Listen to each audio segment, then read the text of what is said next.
Good afternoon. I'd like to welcome and introduce Dr. Robert Murphy, Executive Director of the Havey Institute for Global Health, and the John Philip Fair Professor of Infectious Diseases here at Northwestern's Weinberg School of Medicine, who answers your COVID questions every Wednesday on the Havey Institute for Global Health's Facebook page.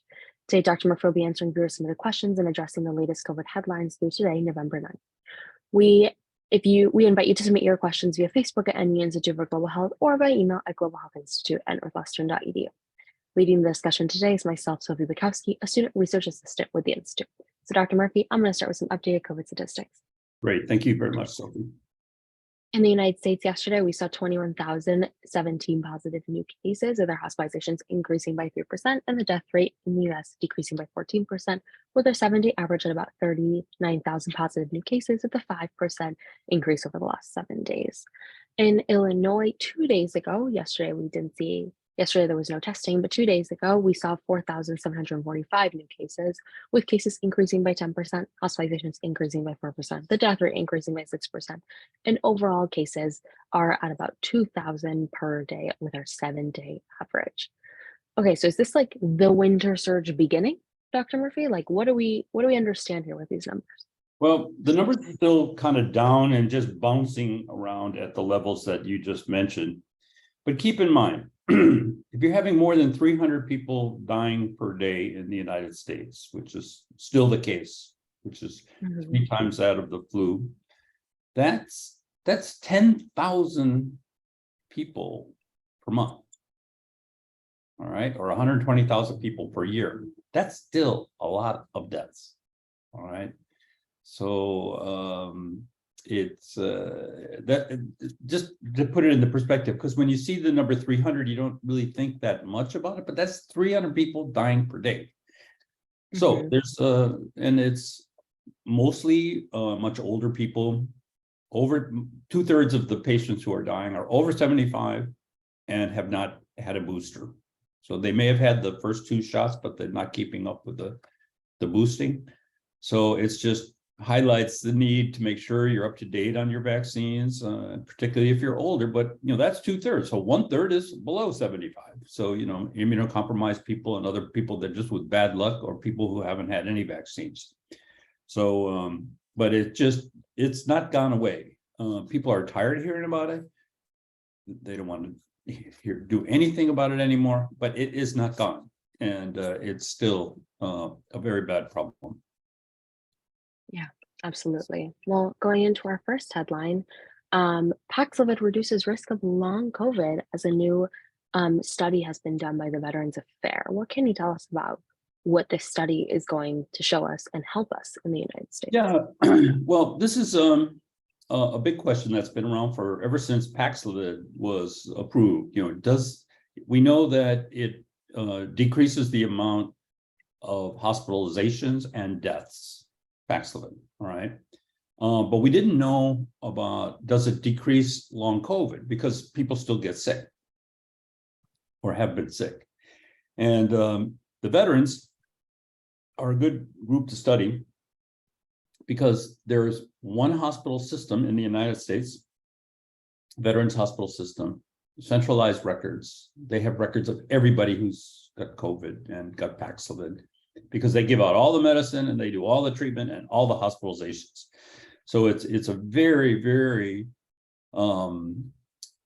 valuable database. So looking at the U.S. Department of Veteran Affairs, the VA system, they analyzed 56,000 veterans with COVID-19, which included approximately 9,000 who were treated with Paxilvid within the first 5 days of testing positive, because they do all the testing too, they do everything. The analysis showed that people treated with the Paxilvid had a 26% reduction in developing severe long COVID conditions, including heart disease, blood disorders, fatigue, liver disease, kidney disease, muscle pain, neurocognitive impairment, and shortness of breath. That corresponds to 2.3 fewer cases of long COVID per 100 people 3 months after the diagnosis. Paxilvid, of course, as we would expect, also reduced the hospitalization and death rate following getting COVID. So what's the take on this? Yes, Paxilvid worked like it was supposed to work. It reduced hospitalizations and it reduced deaths because the veterans stay in the veteran system. They don't leave the system. They all just stay in that system. Everything is paid for.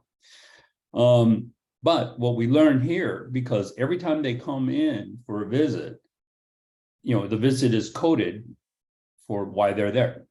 So they get all those things I named, muscle pain, liver disease and whatever, that would get picked up if they come in again. And so they compared the people who got Paxilvid and those that didn't get Paxilvid, and they showed that Paxilvid actually is effective, at least 26% of reduction in the number of these long COVID diagnoses. So we shouldn't be surprised, but this is really nice data that shows that that's the effect. So if you get COVID and you're eligible to take Paxilvid, another reason to take it is have a significant reduction in the amount of long COVID. And that's just yet another benefit. Absolutely. And going into our second headline, the Pfizer biotech COVID vaccine is tied to lower risk of developing myocarditis, pericarditis, or myopericarditis than Moderna vaccine, analysis says. What can you tell us about this? Another new study. Yeah, so this is a study from British Columbia, which has about 3.5 million people or so. In a way, it's like the VA because they have a very centralized medical system in British Columbia, as they do in actually all of Canada. But the British Columbia system, I know, is a pretty unique and also very valuable data set. And the question has always been, how much of this pericarditis and myocarditis, these cardiac conditions, how much of that is related to the vaccine? Now, remember, very few people die from that. I mean, there's just very, very rare cases. But this is a nice data set. First of all, what they did in this entire population in 2021, I think they did it from January to September.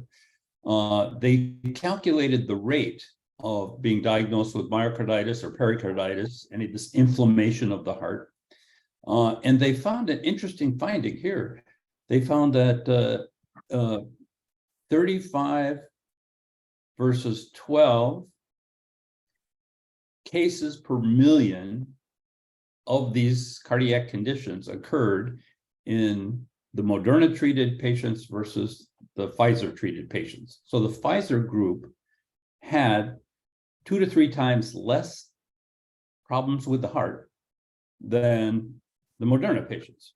Now, you got to put it into perspective because we're talking about 35 people out of 1 million. So this is pretty low, or 12. Right. Still, it's significant.